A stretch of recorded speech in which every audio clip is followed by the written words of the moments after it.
আপনারা দেখছেন 24 ঘন্টা ইন্ডিয়া টিভি, সর্বদা সবার পাশে সবার মাঝে। তদন্তকারী সংস্থা তদন্ত করতে তাদেরকে আক্রান্ত হতে হয়েছে। তদন্ত আটকানোর জন্য এর আগে পর্যন্ত বিভিন্ন মামলা মোকদ্দমা করা হচ্ছিল মানুষের পয়সা খরচ করে, এবং কোনো অন্যায় কোনো দুর্নীতির তদন্ত করতে গেলেই, তদন্তের আদেশ দিলেই তার বিরুদ্ধে সুপ্রিম কোর্টে চলে যাওয়া হচ্ছিল।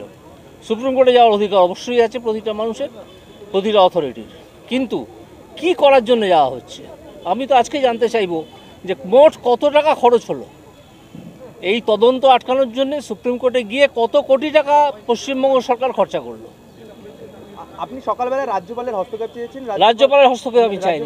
আমি বলেছি যে রাজ্যপাল কেন এখনো পর্যন্ত কনস্টিটিউশনাল মেশিনারি ধ্বংস হয়ে গেছে এটা ডিক্লেয়ার করছেন না। তিনি ডিজিকে তলব করেছেন।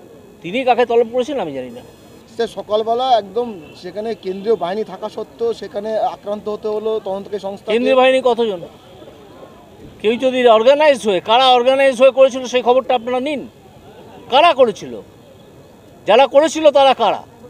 সরকার পক্ষের কেউ কেউ বলছে মস্তানি করতে গেছিল জিবিআই, কেন ইনফরমেশন দেয়নি, ইনফরমেশন দিয়ে কেন যায়নি পুলিশকে কেন? আমি তো মনে করি যার খোঁজে গিয়েছিল তাকে আজ রাত্রির 12টার মধ্যে ইডির অফিসে এসে হাজিরা দেওয়া উচিত। ইতিমধ্যে পুলিশ 10 জনকে গ্রেপ্তার করেছে। পুলিশের গ্রেপ্তারের কথা ছাড়ুন। আজকে যে ঘটনা, সেই ঘটনা নিয়ে পশ্চিমবঙ্গের আইন শৃঙ্খলা নিয়ে কি বলবেন? পশ্চিমবঙ্গে আইন শৃঙ্খলা আছে বলে আপনার মনে হয়? আপনি গত কয়েকদিনের খবরের কাগজের রিপোর্ট, কোর্টে যেগুলো উঠে এসছে সেগুলো নিয়েই পড়ুন না। কিন্তু রাজ্যের মন্ত্রীরা তো বিভিন্ন সমীক্ষা দেখাচ্ছেন যে বাংলা, কলকাতা নাকি নারী সুরক্ষা থেকে শুরু করে আইন শৃঙ্খলার দিক থেকে 1 নম্বরে উঠে আসে। হতে পারে, কিন্তু পশ্চিমবঙ্গে এরকম নয়। পশ্চিমবঙ্গের চেয়ে আরও অনেক ভালো।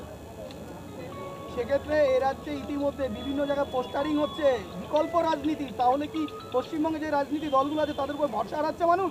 সেটা সম্বন্ধে, রাজনৈতিক সম্বন্ধে, বিষয় সম্বন্ধে আমি সরাসরি কোনো মন্তব্য করব না। আপনি একটা যেটা বিষয় বলছিলেন যে গান নিয়ে, রবীন্দ্রনাথের যে গানের বিকৃত হয়েছে সেটাকেই তো আবার রাজ্যের সঙ্গীত করার একটা না, শুনেছি সেই শব্দটি বিকৃত করা হচ্ছে না, এরকম কথা কানে এসছে।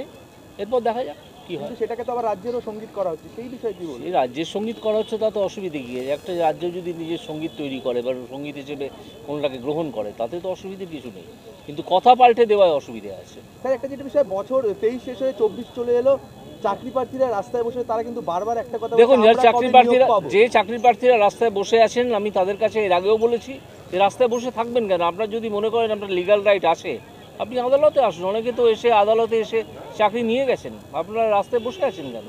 কিন্তু শাসক শিবির থেকে বলা হচ্ছে নাকি রাজনৈতিক একটা খেলার জন্য তাদেরকে বারবার আবার এটা একটা রাজনৈতিক প্রশ্ন, আমি এই প্রশ্নের কোনো উত্তর দেবো না। কোর্টে ঠেলে দিয়ে নাকি তাদের এইভাবে অবহেলায় তাচ্ছিল্যের মধ্যে রাখা। যারা বলছেন তারা তার ব্যাখ্যা দেবেন, যারা কোর্টে ঠেলে দিচ্ছেন বলে মনে করছেন তারা বসে বলবেন যে কেন তারা এই কথা বলছেন। আমার এই বিষয়ে বলার বিষয় নেই। ঠিক আছে, thank you sir, thank you. আজ এ পর্যন্ত। সঙ্গে রাখুন 24 ঘন্টা ইন্ডিয়া টিভি। দেখতে থাকুন সব জেলার সব খবর সবার আগে 24 ঘন্টা ইন্ডিয়া টিভির পর্দায়। নমস্কার।